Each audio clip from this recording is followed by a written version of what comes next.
Welcome to Fame Extra, your one-stop spot for celebrity news and trending stories, where the scandals, the drama, the rumors, and the tea from your favorite celebrities are covered and filtered. Where the truth meets speculations and the spotlight never dims.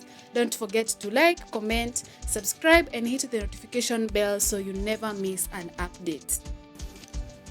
From the confessions Gengetone star Shalkido from the famous Sailors gang has shared recently, they can only raise questions to what happened to once known Gengetone stars. Let's name them: Boondocks, Uchungulo family, Evik, Sailors, Panda Clan, Mbogi Genje. Let's not forget single artists like Kabagazi, Only Wandelo, Gwash, Magic's Enga, and many others who made hit songs like Wabebe and all the other hit songs. Back then, those hits were making headlines and thriving in the music industry. But all that faded away in just a few years despite the views and the large audience they were meeting. Why and how did all that come to happen? Did they all get tired, change careers, managerial problems, or lack of enough funds to continue with the music? Or did it have anything to do with the government because some of the songs were officially banned from the public as they were claimed to be very vulgar? That is what we are tackling today. Recently, a familiar face from the Wamlambes era Shalkido of Sailors appeared online with very shocking confessions and asking Kenyans for help. The clip and his stories on IG shocked fans and raised the unforgettable question: what happened to our Gengetone stars? From his IG stories, he said, and I quote, "As a Kenyan artist and father, nimefika mwisho. I have tried my very best to support my family, but everything goes south. I've tried every hustle, but imekuwa noma. I'm really humbled to ask my beautiful great Kenyans to help me share this post." He also asked Eric Omondi and other artists like Riro Bugi, Flaco, Crazy Kena, Mulamwa, Kisandra, among others, to offer their help and maybe pass the message for support. Him sharing such information and expressing himself and he is a famous or was once a known star caused a stir online, but fans were divided where some were ready to help and others were saying he could have invested in himself when he was in the limelight. But from his surroundings, his fans were so ready to transform his life again. Now let's overlook the whole Gengetone family, from a genre that shook Nairobi's streets to artists now scattered across gospel, mogithi, drill, and brand new sound called urban tone. This is the story. 2018, Lambalolo drops. Evik explode out of Eastlands and the internet goes mad.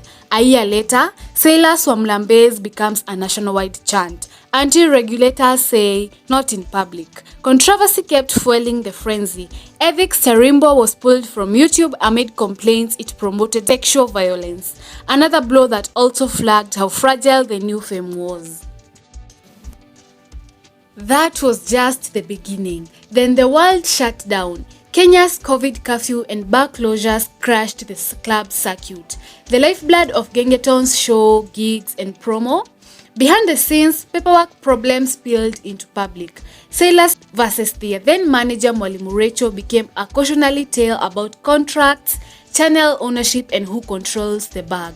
And while clubs recovered, the soundscape changed. Amapiano swept East African dance floors, competing head-on with Gengetone for DJs and playlists. Meanwhile, streaming money alone wasn't replacing lost show income, and brand deals shied away from explicit lyrics. The bubble had burst. Well, Sailors didn't survive the turbulence intact. In 2021, Lexi Young quit to pursue gospel. Peter Miracle Baby faced serious health struggles and in 2024 was even ordained as a pastor. Another symbol of how far that era stars have from the party anthem days. And now in August 2025, Shalkido's public plea for help just shows how tough the fall-off can be when the business's side fails. Evik, the spark plugs who started it all, went quiet, then resynced. In 2024, they returned with Ukitaka, and in 2025 dropped Zama, proof the pioneer spirit isn't dead. Uchungulo family staged a full comeback in 2025 with Zero Distance and a string of new singles. The old guard is testing the waters again, and fans are showing up. Fresh faces kept the fire burning in different directions. For the most 2023 smash Kasikia Vibaya with Saru reminded everyone how massive street anthems can get.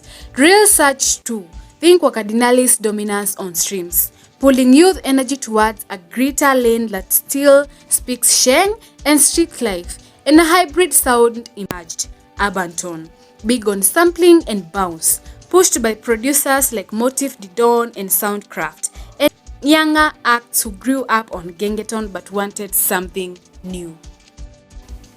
Amid the headlines, remember the people. Shalkido's tuition is a wake-up call about artists' welfare, management, education, and building structures that outlast hype.